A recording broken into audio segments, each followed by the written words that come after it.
looked at, right, the different ways that we can do an oxidative addition, and one of the last step, actually, the last pathway that could be taken to add a bond was to use it in an to do so in an orthomethylation step, right? So just want to make myself clear here is that when we looked at the last step in the oxidative addition, we were still adding a bond, right? We were actually adding a bond to the metal. So we were adding two bonds pretty much to the metal center, right? We were adding the formation of a metal carbon bond and the formation of a metal hydrogen bond, right? So we were still adding two bonds, right? We increased the coordination number of the metal by 2. The next type of organometallic reaction does not have anything to do with an addition, but it really has something to do with a migration, in the migration of an alkyl group or the migration of a hydrogen. So here in that third pathway for the previous type of organometallic reaction, we actually looked at the fact that this hydrogen here migrated right to the metal center, but really it migrated because we added a carbon hydrogen bond, right? We broke the bond here between the carbon and the hydrogen. So we broke the bond so that the metal could form a bond with the carbon and could form a second bond with the hydrogen. Okay, this is different from having a migration. So let me explain to you why this is different and how it works. And the first type of migration that I want to look at is what's happening when we are looking at migrating a CH3 group, so a methyl group. So we need to look at, obviously, I know it makes sense, but you can't say that there's an alkyl migration or a hydrogen migration if you don't start with, for example, a methyl group. So your metal complex has to contain a methyl group as one of the ligands. Otherwise, well, you just don't have an alkyl migration. It's as simple as that. So we're going to start here with the, let's look at a manganese compound that is octahedral.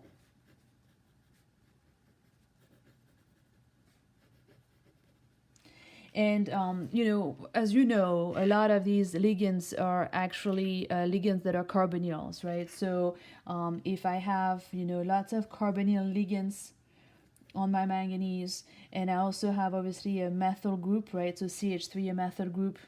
And then I'm just going to show here one of these carbonyls with the triple bond that is happening between the carbon and the oxygen.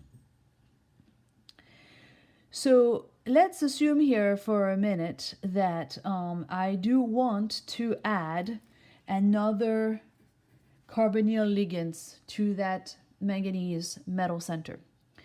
The issue here is that when I actually count, and this is why it's important to know how to count electrons, because if you don't have the correct number of electrons in your starting material, you will not be able to predict, can I actually add right away, or do I need to do a substitution, or do I need to actually, first of all, remove or do a migration of a ligand.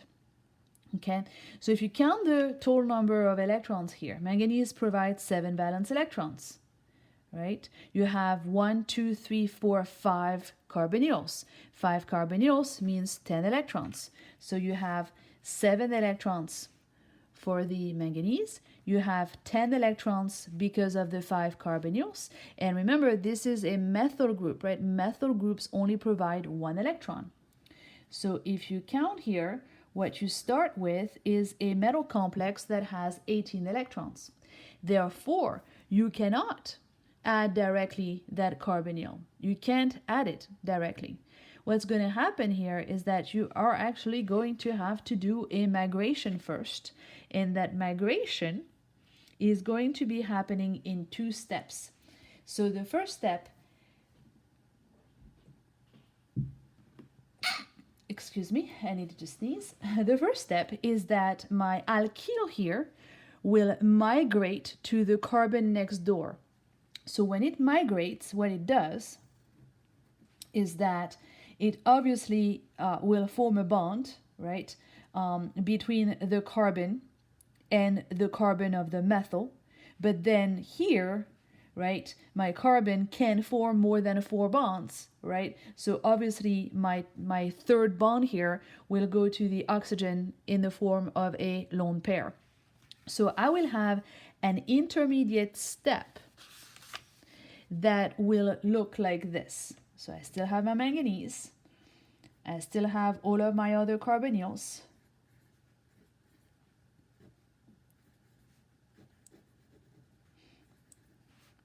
But now what's happening, and again, this is, those brackets means here that I have an intermediate step, right? What's happening is that so this is the carbon, right, from my carbonyl right here. It's going to form a bond with the CH3. The CH3 migrates to that carbon, forms a bond with it. But because carbon can have 5 bonds, right, now I'm only going to have a double bond between the carbon and the oxygen. Okay, if you count the number of electrons in this intermediate species, you're going to see that the intermediate compounds has, all right, so 7 electrons for the manganese. We have 1, 2, 3, 4, so we only have 4 carbonyls, providing 8 electrons. And this group here, that I think you guys know and have learned how to name, this is not an alkyl group anymore. This is an acyl group that only provides 1 electron. So when you count, right, the total number of electrons here, you only have 16, right? So when you add, right, when you actually perform the alkyl migration, you're not adding anything, right? You are migrating a group or a ligand, right, to a carbon that is part of a carbonyl. So you are decreasing the number of electrons to 16 in this case. And only now are you able to add your carbonyl, right? So this carbonyl here now can be added. Where is it going to go? It's obviously going to go in this position here, okay? So if we draw the final complex, right, at the end, what we'll end up with our octahedral complex again.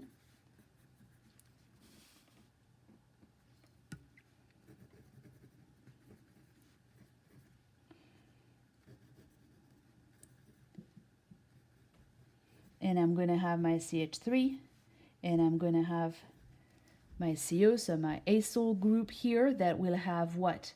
Well, if you count electrons, we still have 16 plus 2 from the incoming carbonyl.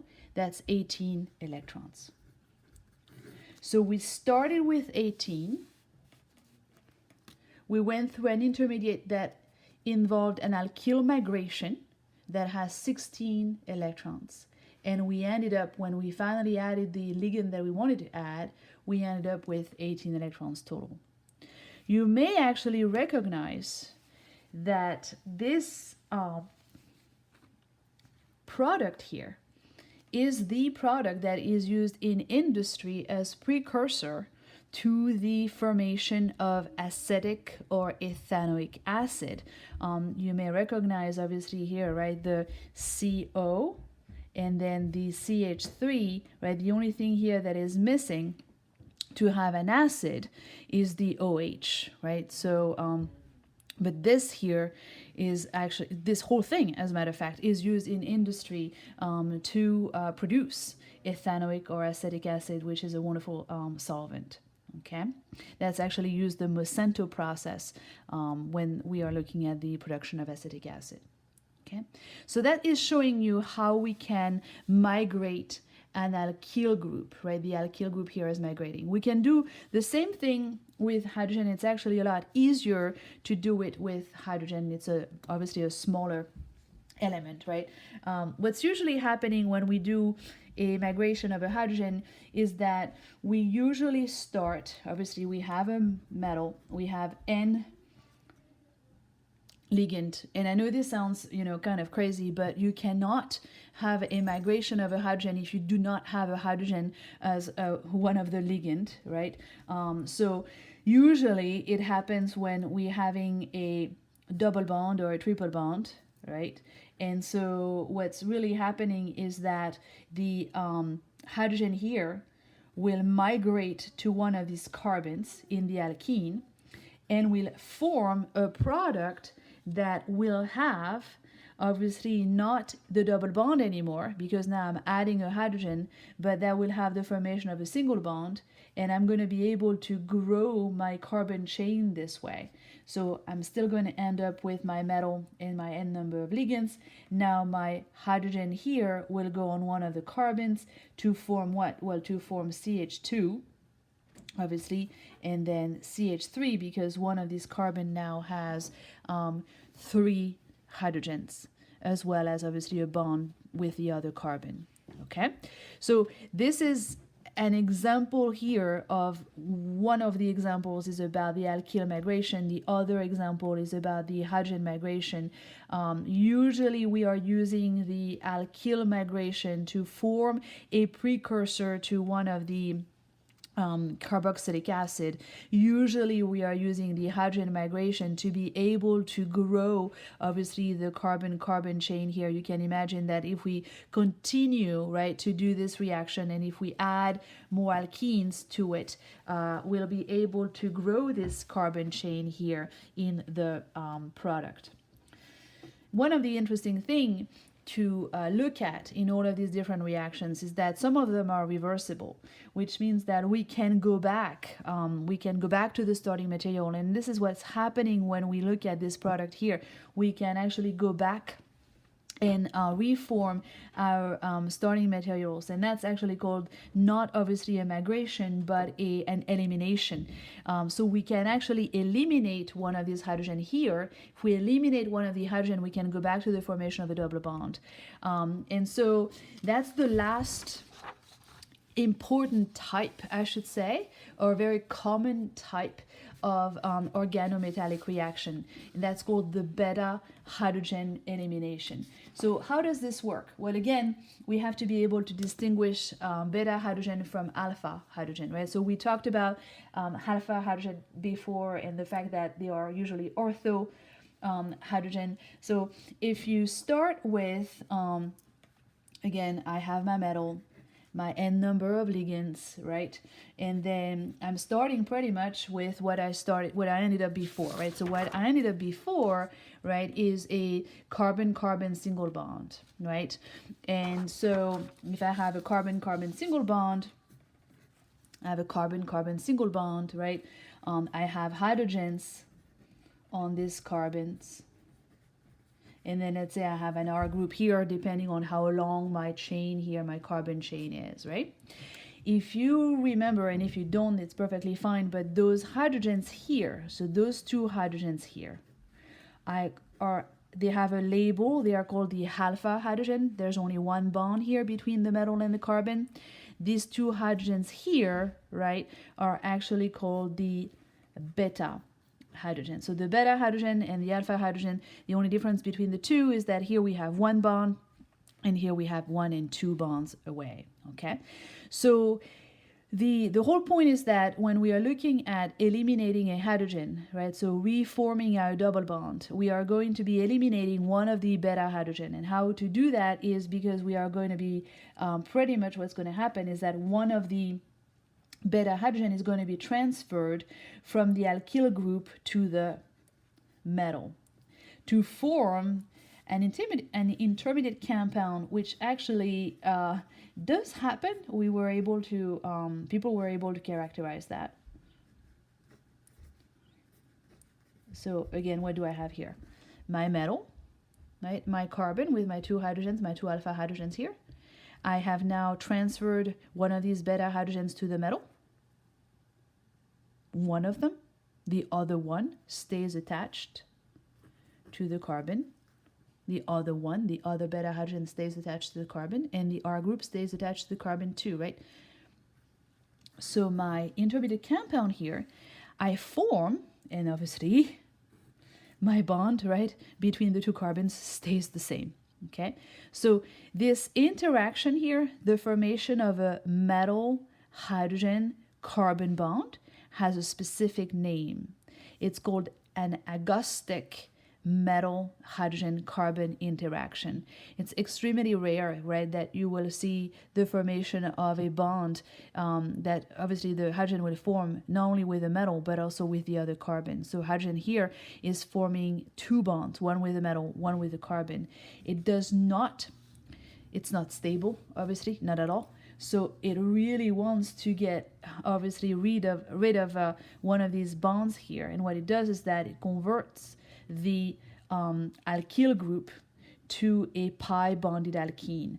So what's happening here is that this here stays attached,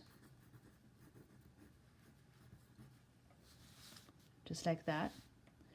But what's happening is that now this, because we have this hydrogen is now part of the metal, we are having the formation of an eta 2 alkene that still has the CH2 and here the CHR. Okay, so when we are looking at the beta hydrogen elimination, what's happening is that by elimination we end up at the end with my metal, my ligands, and my hydrogen attached to my metal, and I am reforming the alkene that I started with. Okay, so I'm forming pretty much, right, my beta hydrogen elimination is forming obviously my metal that is attached to the hydrogen, but I am reproducing the alkene that I started with. So here's an example of a reaction that is the reverse of what we covered before, right? We are eliminating here a hydrogen. We are not migrating a hydrogen like we did before. So you see here what we started with is actually what we end up with, right? So they are both reversible reactions, okay? So this is kind of a very brief summary, to tell the truth, about the four main types of organometallic reactions happening out there, right? We started looking at substitution, then we looked at the oxidative addition, then we looked at the alkyl and hydrogen migrations, and now it's not a migration, it's an elimination. So we are completely eliminating one of the product that has a hydrogen metal bond, okay? Those reactions are very important. The reason for that is because now we're going to see how we form, some of these carbonyl obviously complexes that we have used as reactants, as starting complexes. How do we make those? How do we synthesize those? What are the most important ways that we can synthesize them? Okay, so we'll cover this next time. We'll also pretty much wrap up the chapter, this unit, by looking at the different ways that we can synthesize those metal carbon complexes. But then if you look at the end of this packet, there's practice problems with typical reactions. And so I'll do just one video entirely devoted to practicing on the different types of chemical reactions, how to predict the right product with the correct amount of electrons, things like that. So we'll do this sometimes next week, okay? All right, you guys have a great day, and I'll see you soon. Bye-bye.